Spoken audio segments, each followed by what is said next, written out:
Erev Tov, bonsoir à tout le monde. Très heureux de vous retrouver pour toujours notre étude des Pirkei Avot, d'accord? Donc, on va reprendre, si vous le voulez bien ensemble, cette Mishnah qu'on a vue hier, Mishnah 10, dans laquelle Shmaya et Avtalion nous disaient Ehov et Amlacha, aime le travail, Sne et Arabanut, haï le rabbinat, et pas les rabbins, Valtit Vadala Reshut, et ne fréquente pas trop les autorités. Alors, on avait longuement développé les deux premiers enseignements. Le troisième, c'est quoi? C'est fais attention de ne pas rentrer trop dans l'univers.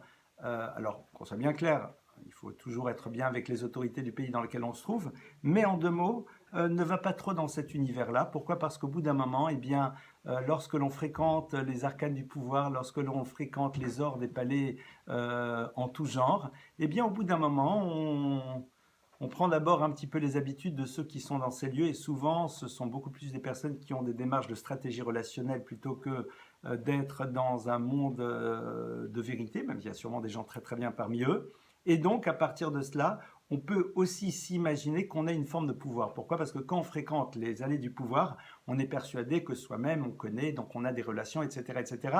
Et ça peut avoir d'ailleurs des conséquences très très graves, parce que la personne pense que ça y est, non, non, vous savez, moi je connais X, je connais Y, je peux intervenir, je peux parler, etc. Alors qu'en vérité, surtout quand il s'agit du pouvoir, rappelons-nous de ce que le verset nous dit, Lève melachim vesarim beyad Hashem, que le cœur des mlachim, des rois, vesarim et des princes est dans les mains de Dieu. Et que tu peux connaître qui tu veux, avoir toutes les relations du monde, etc. et penser que c'est Akadosh Baruch Hu qui décide. Et donc c'est la raison pour laquelle, entre autres, on nous dit, eh bien, Altit Vadali Reshut, surtout aussi que, comme dit certains commentateurs, ils disent il faut savoir que de manière générale, eh bien, nous avons toutes et tous une propension à aimer un peu le pouvoir. Alors certaines personnes non, mais bon, on aime bien comme ça être un petit peu sur le devant de la scène, etc. Le pouvoir, et j'ai dit, et l'autre il écoute et tout. Et évidemment, c'est quelque chose qui n'est pas bien vu par les Chachamim, parce que qui dit pouvoir dit à un moment désir de dominer les autres, et donc émergence de toutes sortes de traits de caractère qui ne sont pas les plus positifs qui soient. Donc c'est la raison pour laquelle on nous dit, même lorsque tu te retrouves je pourrais. Non, non, je ne vais pas le faire, c'est pas sympa. Même lorsque tu te retrouves dans les univers dans lesquels tu appartiens, président, vice-président de telle association, de machins qui sont reçus, qui organisent, etc., Altit Vadala Reshut. C'est-à-dire, fais juste ce qui est nécessaire, mais au bout d'un moment, qu'on soit bien clair. Et d'ailleurs, on constate que souvent, malheureusement, ceux qui sont dans les arcanes du pouvoir et qui font partie de la communauté, etc., je ne vise personne, qu'on soit bien clair, chas v'shalom, il n'y a aucune allusion à personne, mais malheureusement, c'est des choses qui peuvent arriver, eh bien, on est persuadé qu'on est au-dessus des autres, et surtout que c'est nous qui gérons, et surtout, et là je me permets de faire une parenthèse, et parfois on parle au nom de la communauté, de tout le monde, alors qu'en vérité, souvent on ne représente que soi-même ou très peu de personnes, mais ça, c'est encore un autre sujet, très polémique. Et le but, c'est pas de polémiquer ou de pointer du doigt Chas Shalom quelqu'un, mais ce sont des sujets intéressants sur lesquels il y a lieu quand même un moment ou un autre de réfléchir. Je ferme cette parenthèse et nous continuons la Mishnah d'après. Donc, c'était Shmaya et Avtalion. Celui qui a parlé en premier, c'était Shmaya. Celui que l'on va entendre maintenant, eh bien, Avtalion.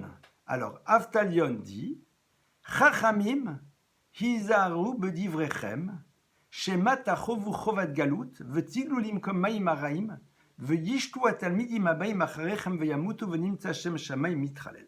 Alors, cet enseignement, je vais vous le traduire d'abord, il est assez, a priori, tel qu'on va le traduire, un petit peu curieux et surprenant. Avtalion va dire, faites attention, chachamim, les sages, hizaharu bedivrechem, faites attention à vos paroles. Shema tachovu chovat galut, car vous risqueriez de vous retrouver un jour coupable d'exil, ve'tiglulim comme maïm araim, et vous pourriez arriver à être exilé dans un endroit où il y a des eaux mauvaises, ve'yishtu atalmidim abayim acharechem ve'yamutu, et vos élèves derrière vous peuvent en boire et en mourir, ve'nimtza shem shamayim mitralel, et le nom de Dieu pourra être profané. Alors, de quoi parlons-nous? Alors ici, évidemment, il y a plusieurs lectures que nous allons avoir de ce texte. La première, c'est Chachamim Izaru Bedivrechem. Il dit, les Chachamim, quand vous parlez, soyez très vigilants dans vos paroles. Pourquoi? Parce que la parole d'un Chacham, la parole d'un sage, elle a un impact qui va au-delà de juste le moment dans lequel il l'a prononcé. Et ici, il parlait aussi dans la dimension que l'on peut appeler un petit peu politique. C'est-à-dire que quand tu es rave, quand tu es maître, quand tu es référence, attention à ce que tu dis, parce que ce que tu dis va avoir parfois des répercussions qui vont au-delà de ce que tu peux imaginer, et mettre en place des processus qui peuvent t'amener à te retrouver à être condamné, qui peuvent te retrouver dans des endroits qui ne sont peut-être pas les meilleurs pour toi. Dans ces endroits-là, tes élèves vont venir, ça ne sera pas le meilleur endroit pour eux, et il peut y avoir à partir de ça des choses extrêmement négatives qui peuvent se mettre en place. Donc, on a ici, j'ai envie de dire, le descriptif de tout un processus négatif qui pourrait se mettre en place lorsque un maître ne réfléchit pas aux paroles qu'il prononce et ne prend pas le temps de penser aux conséquences des paroles qu'il peut exprimer. Et les Rachamim, Avtalion disait, attention, dès le moment où tu as une responsabilité, dès le moment où tu es un maître, regarde au-delà de l'instant T. Et on parle surtout de l'époque dans laquelle, vous savez, les maîtres étaient très surveillés, on écoutait ce qu'ils disaient, on faisait attention, et sur la base de ça, il pouvait y avoir des conséquences parfois très graves, et on l'a vu dans certaines communautés, où en effet, eh bien, à cause de certaines paroles inconsidérées, eh bien, c'est tout un système qui était complètement bouleversé et qui a été transformé. Maintenant, eh bien, c'est Chachamim Izaru Bedivrechem, c'est aussi autre chose. Faites attention aux mots que vous prononcez. Dit le Midrash Shmuel, c'est lorsque vous dites des choses, interrogez-vous si vous aussi vous arrivez à accomplir ce que vous dites. C'est-à-dire que Izaru, soyez vigilants par rapport à vos paroles pour savoir si ces paroles-là sont des paroles que vous essayez d'accomplir dans votre vie ou pas. Alors, évidemment que ça pose un vrai problème. Et on va essayer de comprendre c'est quoi la suite, hein, et vos élèves, etc. On va comprendre ça dans quelques instants. Mais ça pose un vrai problème.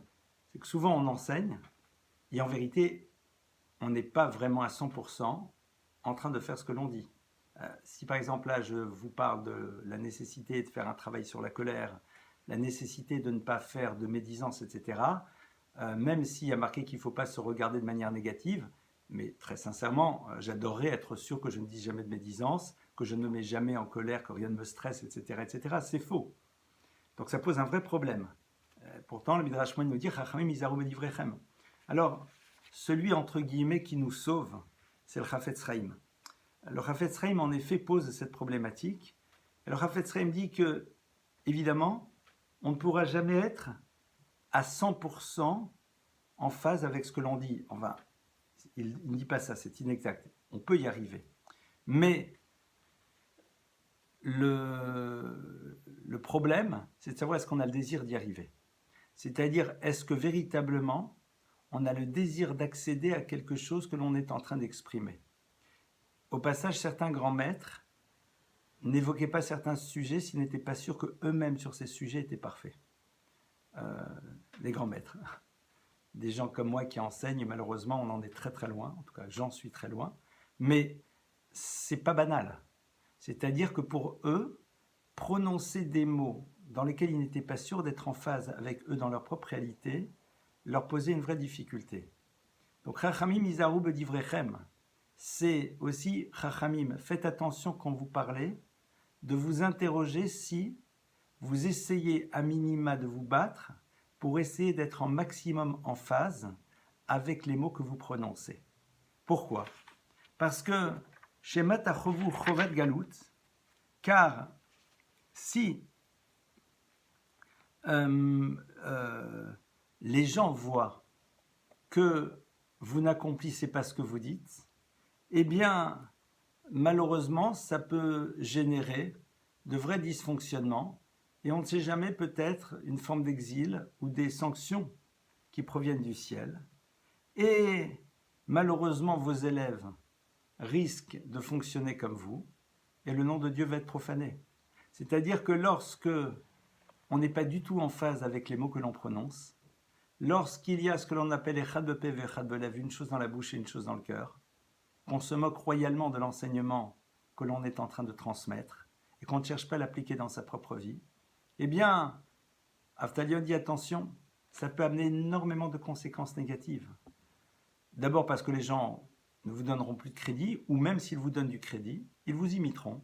Et ils diront, dans la vie, on peut parler, philosopher, dire, exprimer de très beaux concepts, de très belles idées, merveilleuses, fabuleuses, géniales, mais ça va, ça va.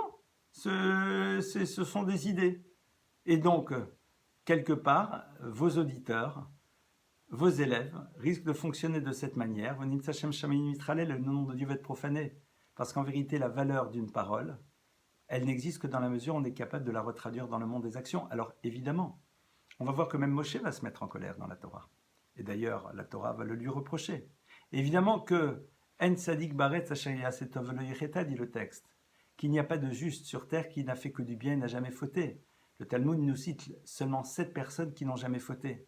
Donc même le tzaddik le plus élevé a malheureusement lui aussi ne pas toujours été à la hauteur. Et d'ailleurs, il y a une très très belle lettre, un très bel enseignement d'un maître qui s'appelle le Rav Yitzhak Hutner. Rav Yitzhak Hutner a été un des maîtres les plus prestigieux de la génération qui nous a précédés, il a vécu aux États-Unis. Et Rav Yitzhak Hutner était un penseur extrêmement puissant, un Talmid Chacham, un maître colossal. Et Rav Yitzhak Hutner a écrit un livre, entre autres, qui s'appelle le Pachad Yitzhak, et il a écrit aussi un certain nombre de lettres. Et j'ai eu le bonheur un jour de lire donc, dans la partie des lettres, les lettres qu'il adressait à des élèves ou à des personnes qui lui posaient des questions, et c'est passionnant. Eh bien, dans une des lettres, il s'adressait à un élève, à un jeune qui était en train de lui faire part de ses états d'âme, parce qu'il disait qu'il se rendait compte que lui n'arrivait pas toujours, et qu'il montait, qu'il descendait, qu'il faisait parfois des erreurs, des fautes, etc. etc. Et le Rav Yitzhak Hutner, de manière très intéressante, eh bien, lui écrit la chose suivante, lui dit, mais dis-moi mon cher élève, est-ce que tu penses que véritablement, tous ceux qui sont tes références aujourd'hui ont toujours été dans la perfection absolue? Évidemment, ils n'ont pas fait des grosses bêtises, évidemment, ils n'ont pas tué, ils n'ont pas volé, ils ne sont pas rentrés, il y a des choses qui ne, même pas en rêve, mais évidemment que eux n'ont pas été toujours parfaits, ils ont eu des moments de haut, des moments de bas, comme dit le Zohar, Aliyat Mochin, Yoridat Mochin, des moments dans lesquels on monte, des moments dans lesquels on descend, mais ils ont toujours tendu vers un objectif qui était de faire en telle sorte que leurs paroles, leur étude soient les plus proches de la manière dont ils allaient essayer de fonctionner dans leur vie. D'ailleurs, vous le savez, la première chose qu'on demande à Dieu dans la Shmoneh Esrei après Akel HaKadosh, on dit Atachonen la dame Da'at, on demande à Dieu de nous donner du Da'at, et le Da'at, on demande aussi Bina, Bina c'est l'esprit de discernement, mais la notion de Da'at aussi d'inomètre, c'est quoi? C'est la capacité de réduire au maximum le delta qui existe entre notre savoir et la manière dont on l'exprime de manière concrète. Il y a toujours un delta.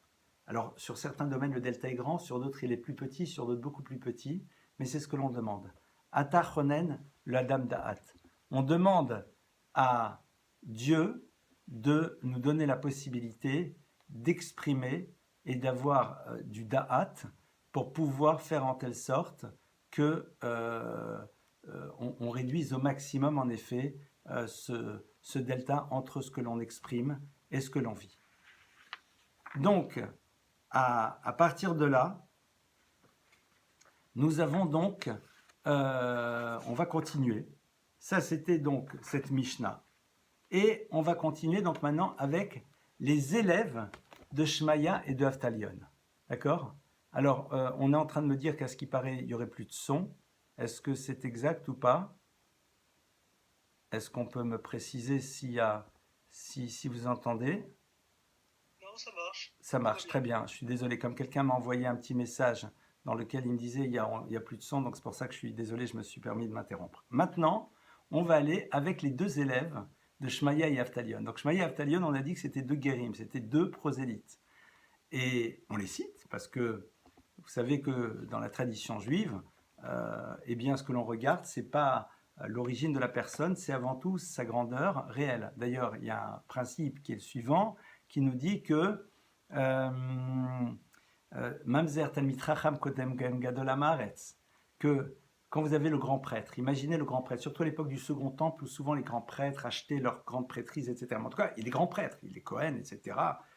Il arrive, il est là, le grand prêtre, avec tout l'habit, enfin tout le truc, d'accord. Il est quand même grand prêtre, quoi, Cohen Gadol. Et puis, vous avez de l'autre côté un petit jeune qui arrive, un petit jeune, il a 20 ans, 22 ans. Et en plus, ce petit jeune, je ne sais pas si vous êtes au courant, mais c'est un enfant adultérin. Ça veut dire que sa mère l'a eu alors qu'elle était mariée, mais avec un autre homme que son mari. D'accord, Mamzer. Bof, bof. Mais c'est un Talmid Chacham, c'est un sage.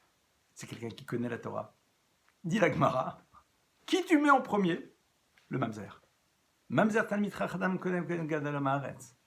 Lui, c'est un Talmid Chacham. C'est un sage. C'est un maître. Il est jeune. Il a des connaissances de Torah. Le Kohen Gadol, il est là. Il est là. Mais ce n'est pas quelqu'un qui connaît. C'est quelqu'un qui se contente juste d'occuper sa fonction. Celui qu'on fait passer en premier, c'est le Mamzer. Donc, idem, Shmaya et Avtalion. Mais regardez qui sont les élèves de Shmaya et Avtalion. Hillel ve Shammai qui Bloumem. Hillel et Shammai. Hillel et Shammai qui sont les, on dit aujourd'hui les waouh, c'est-à-dire Hillel et Shammai. Shammai et Hillel, qui vont construire deux immenses écoles, Beth Shammai, Beth Hillel, quand tous les enfants qui étudient, même les adultes, Beth Shammai, la maison de Shammai, Beth Hillel, la maison de Hillel. Hillel et Shammai ont été des monuments dans la Mishnah, des monuments. Ils sont les élèves de qui? De Shmaya et Avtalion. Donc regardez un petit peu qui ces deux personnages ont réussi à faire émerger comme élèves. Donc Hillel et Shammai, Kiblu Mehem, ont reçu d'eux. Et avant de rentrer dans les détails, je voudrais, de leur enseignement, je voudrais d'abord m'arrêter sur quelque chose sur lequel j'aimerais quand même exprimer un tout petit point de vue. Vous savez que aujourd'hui, ou souvent dans le peuple juif, eh bien, malheureusement, on est dans des catégorisations. D'accord? Alors, moi, il y a même une science que j'appellerais la kippatologie, n'est-ce pas? Si vous avez une kippa noire, kippa de couleur, kippa tricotée, etc., c'est malheureusement assez dramatique, parce que comme dirait l'autre, surtout qu'aujourd'hui on est Yom HaShoah, devant les portes des fours, il n'y avait aucune différence avec le juif avec un grand chapeau noir ou avec une petite kippa ou sans kippa, on était tous juifs, ne l'oublions jamais. Le problème qu'on a, c'est que aujourd'hui, eh bien, certaines personnes, malheureusement, ont envie. Alors, il y a des gens super dans tous les univers et des gens catastrophiques dans tous les univers. Je n'ai pas besoin de vous le dire, vous êtes suffisamment intelligent pour le savoir. Seulement, on aime bien aujourd'hui avoir deux grandes catégories. La catégorie de ceux que l'on appelle les élèves de Hillel et de Shammai.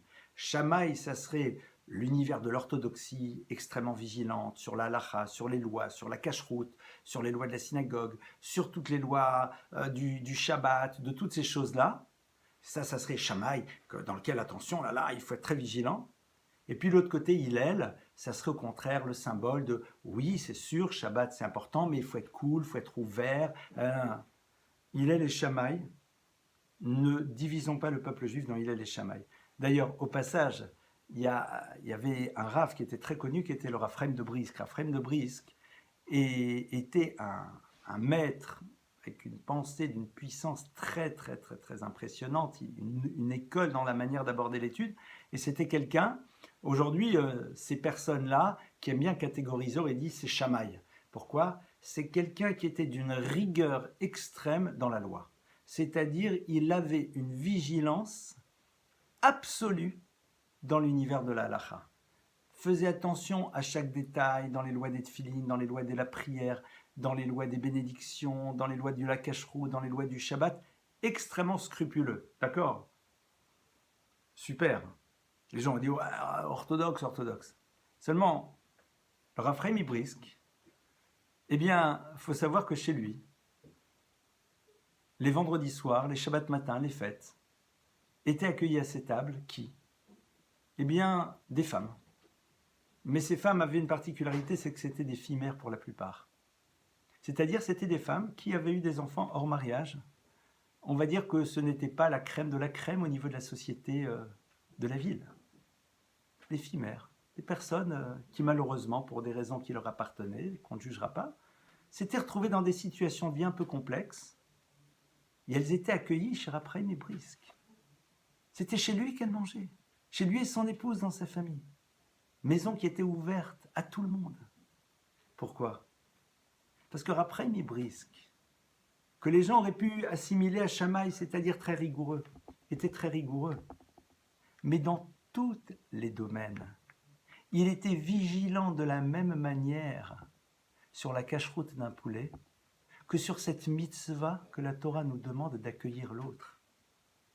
Après Brisk aurait dit, mais pouvez-vous me montrer où il y a marqué dans la loi juive que parce qu'une personne à un moment a eu une inconduite, ne doit pas être invitée? Évidemment, si c'est un bandit des grands chemins, si c'est le mesrine de l'époque, oui, alors il faut faire peut-être attention parce qu'il y a peut-être péril en la demeure. Mais s'il ne s'agit pas de cela, où est-ce qu'il y a marqué qu'une personne pareille ne peut pas être invitée à ma table? Après Brisk était le symbole de quelqu'un qui était très rigoureux dans la loi, mais dans toutes les lois, aussi bien dans le rapport à Hachem que dans le rapport à l'autre. C'était des personnes qui étaient vraiment vigilantes de manière incroyable. On peut aussi dire, et je crois que j'avais raconté cette histoire, mais c'est pas grave, enfin c'est pas grave, c'est moi qui dis c'est pas grave, je la re-raconte. Rav Dessler, eh bien lorsqu'il était aux États-Unis, a été un jour de New York à Cincinnati, je ne sais pas si je prononce bien, en tout cas, il y avait 9 heures de train. Il est parti voir là-bas un maître qui s'appelait le Rav Silver, avec son fils. Alors, le fils de Rav Dessler l'accompagnait. Et quand Rav Silver a vu Rav Dessler, il l'a accueilli, évidemment, et puis il lui a dit, Rav, c'est un vrai honneur, qu'est-ce qu'on peut faire pour vous? Vous êtes ici sans doute pour une raison particulière. Et Rav Dessler lui dit, je suis venu ici, je voulais vous dire merci. Alors le Rav Silver lui dit oui, enfin avec plaisir, mais pourquoi? Et en effet, il lui a dit, je vous remercie parce que le fils de Rav Dessler était aux États-Unis quelques années auparavant et le Rav Silver s'était beaucoup occupé de lui, l'avait aidé, lui avait donné des coups de main, etc. etc. Et Rav Silver le regarde et lui dit oui, mais enfin vous auriez pu appeler. Et il dit, écoutez, vous avez tellement investi, vous avez tellement fait de bonnes choses pour lui que je suis venu vous remercier en face à face. Et Rav Silver lui dit, mais vous n'êtes pas venu pour faire autre chose? Et Rav Dessler lui a dit non. 9 heures de train. Alors, nous, ça nous dépasse, évidemment.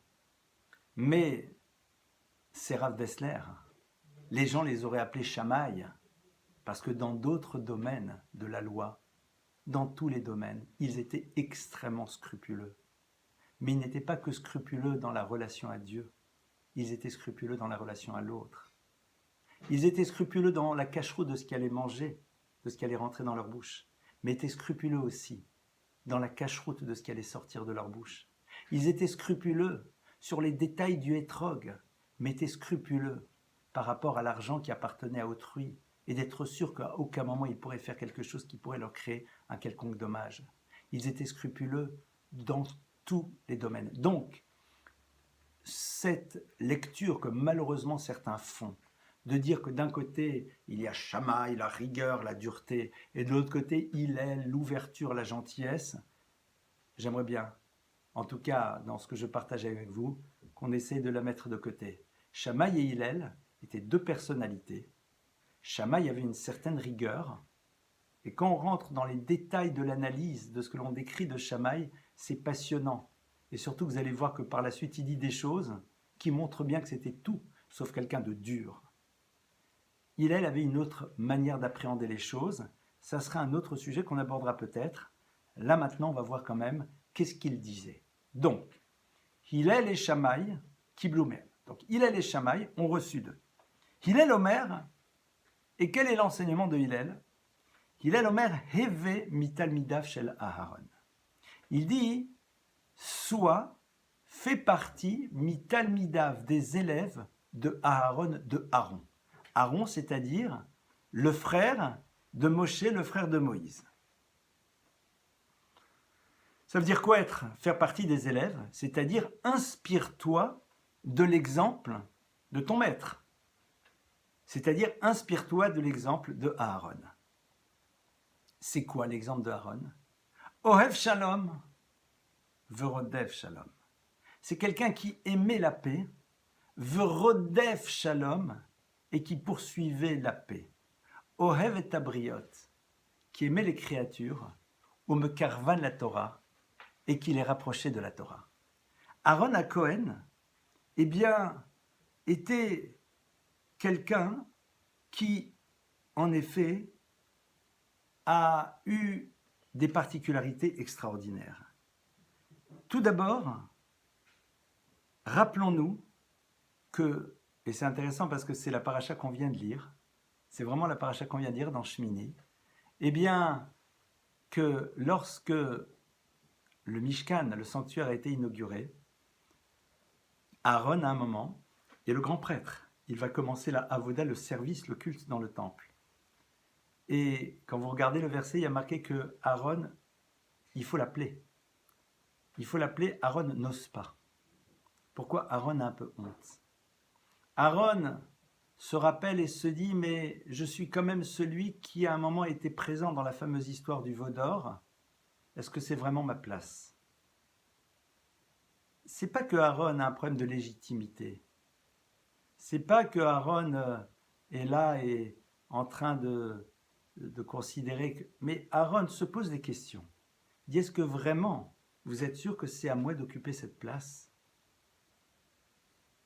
Et c'est au passage la raison pour laquelle justement Aaron va être choisi. Parce que justement c'est quelqu'un qui ne cherche pas à occuper une place.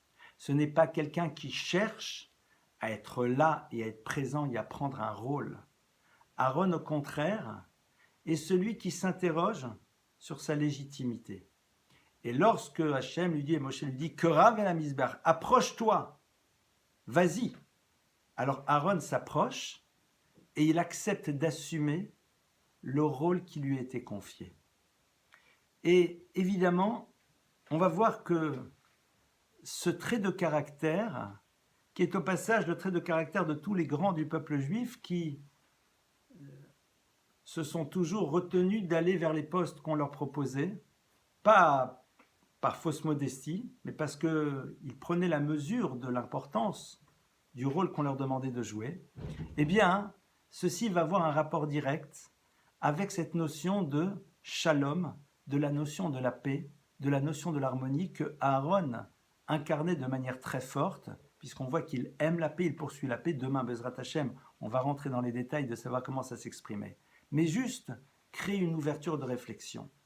Lorsque Aaron considère qu'il n'est pas légitime, ou alors qu'il s'interroge, eh bien, au fond, c'est la notion de shlemut, c'est la notion d'être entier avec soi-même, c'est-à-dire la notion d'être en harmonie. L'opposé de la paix, c'est la disharmonie, la rupture. Être en harmonie avec soi-même, c'est être sûr que l'on est vraiment là où on doit être, que véritablement on occupe la place qui est la bonne. Et donc aussi évidemment s'interroger si à travers la place que l'on occupe, on n'est pas en train de prendre la place de l'autre. Et que donc à travers la place que l'on a, on risquerait peut-être de générer chez quelqu'un un mal-être et une difficulté.